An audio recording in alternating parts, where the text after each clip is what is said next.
So what went into the transition for you, making the decision to come to UCLA? I thought it was one of the most iconic places in all of college sports, and I told Dan that it's like the conductor of the Boston Pops. It's a real privilege to hold that baton, and I think it's the same privilege to hold the microphone in Westwood.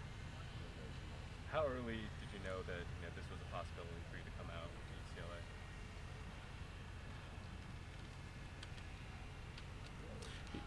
UCLA? Early that it was a possibility. I watched every UCLA and listened to every UCLA basketball game this year just in case. Okay.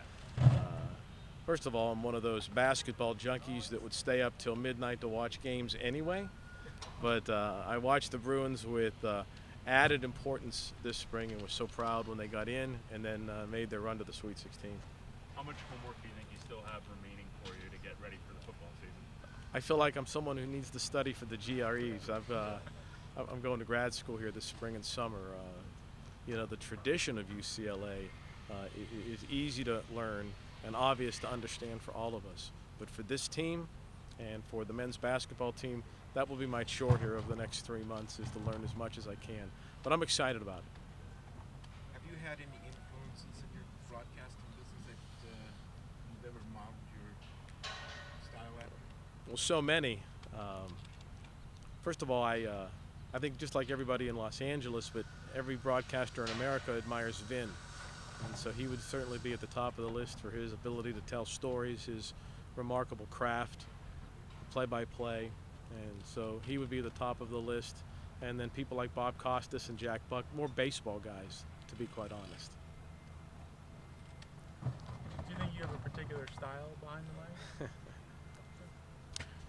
I like our broadcast to be warm and comfortable. I always say that as broadcasters, we can learn a lot from airline pilots. When you get on an airplane, you don't really know who your pilot is or what his background is, but if he's got a warm, comfortable voice, you're going to have a good flight, or at least you think you are. And I think when you look over the years at broadcasters who have stayed places at a long time, the fans relate to them because it's a comfortable listen.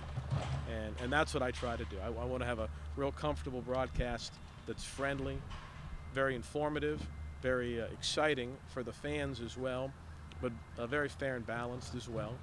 We don't criticize officials much at all, but I would say warm and comfortable is my goal going into each game.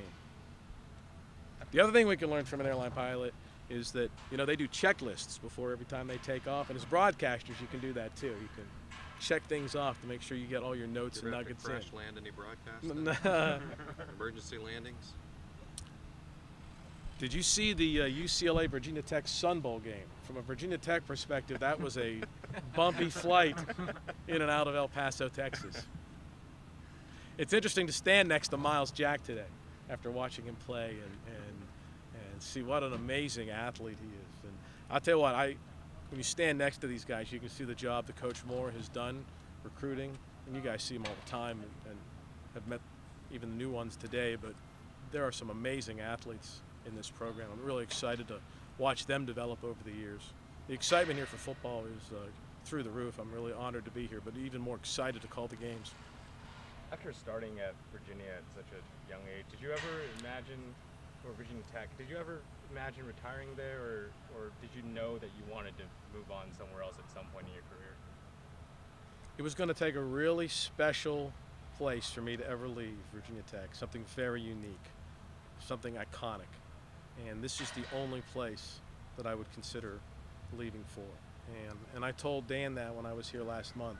And it's the truth. This is a really special, unique place for a lot of reasons. The tradition, the future, the new basketball building, the new football facility, the recruiting class, the future of the Power 5 conferences, the way college athletics is shaping up. And I have family out here as well. So when you add it all together, this was a home run for me. I was able to check every box on the list, but most of all, the iconic program. This is a tremendous privilege for me. There have been great broadcasters here. I mean, there have been amazing coaches. The best coaches in the history of the sport have coached here, but some of the greatest broadcasters in the history of broadcasting have worked here too. So I'm just so privileged to get that chance.